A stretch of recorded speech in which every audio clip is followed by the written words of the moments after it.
Right, question 6a here. So when we integrate this, we take the x to the power 4 up first. It becomes x to the minus 4 minus then 7x to the power 2/3 dx. Okay, so when we integrate it, we add 1, so we get minus 3 then upon the new power minus 3 minus 7, then add 1 to that power, so you get 5/3. Okay, all over then the new power, which is 5/3. So tidy this up, plus a constant of course, tidy this up so you get minus, be careful here, 5/3, okay, minus 5/3, because it's x to the minus 3, we could then take that down, so you have 3x cubed on the bottom, so you have to do 5/3, x cubed on the bottom.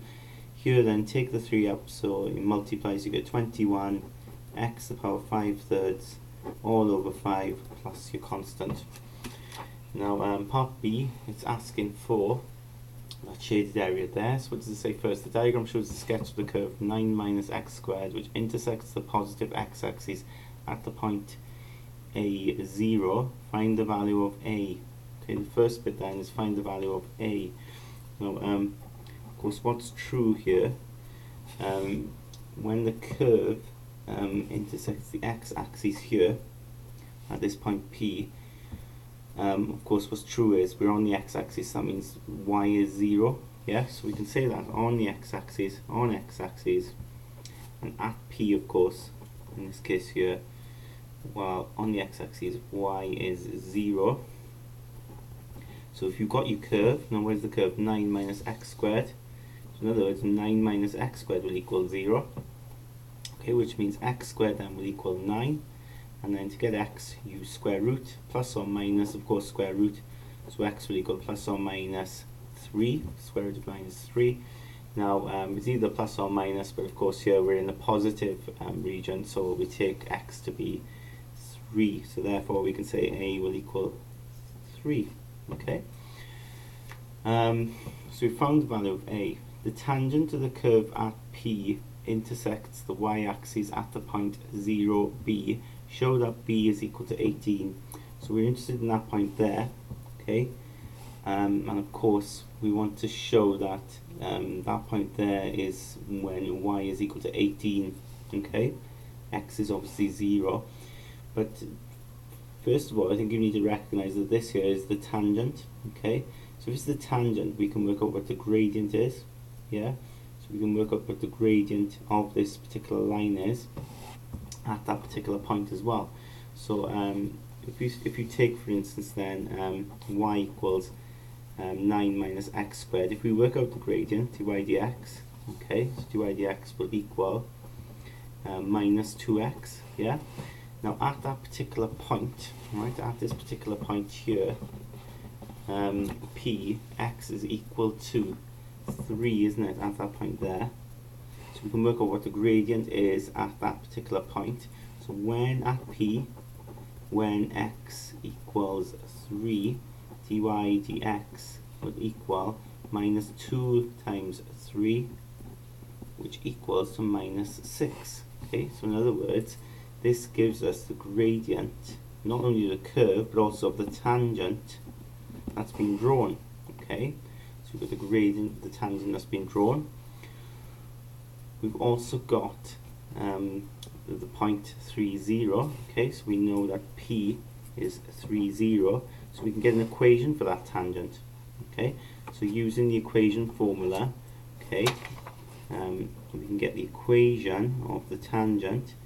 And the equation formula, of course, is of the form y minus y1 equals mx minus x1, so you have y minus, now at P, y is 0, the y1 is 0, gradient of the tangent is minus 6, x, then take away x1, which is 3, so you have y equals minus 6x plus 18, yeah, when you times that bracket out.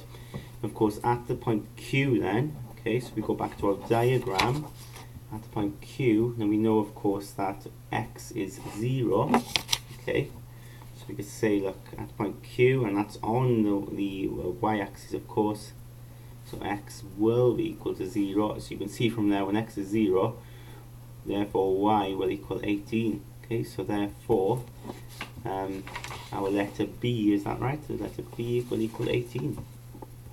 Okay, so we've shown that there. Excellent. So then it says find the area of the shaded region. So for the area of the shaded region, we need to think about the area under the line and area under the curve and take the two away. So if I do area under the line first, because that is the one that's on the top. Okay, so the area under the line, we'll have the line, of course, now if we think about it, is this here, isn't it? Okay, that's our line. It's the integral of minus 6x plus 18 between 0 and 3. Okay, so this becomes, and when I integrate minus 6x, it becomes minus 6x squared upon 2, which is minus 3x squared when simplified, plus 18x between 3 and 0. Okay, so we put those numbers in, so we get we'll get minus 3 times 3 squared plus 18 times 3. Take away then, well, when you put 0 in, if we put 0 in there and 0 in there, it actually will all disappear if you check it, so we're taking away nothing. So we'll put that into a calculator. Minus 3 times 3 squared, which is 9, plus then 18 times 3, which is 54. So you get the answer out to be 27. Okay, 27 there. Now the area and the line is what we've just worked out, but we need to now work out the area and the curve. So we'll go about doing that. So the area and the curve will equal the integral between 0 and 3 of 9 minus x squared dx. So this will become 9x minus x cubed upon 3 between 3 and 0. So we chuck in 3, and again you're taking away 0, aren't you? When you chuck 0 in there, it just all goes. So this becomes, let's get the calculator, so 9 times 3 is 27, take away 3 cubed, which is 27 upon 3, and you get 18. Right? So then the shaded area, well, you've got the area under the line, which we worked out to be 27. Take away then the area under the curve, which we worked out to be 18, and you get 9. And there's our answer.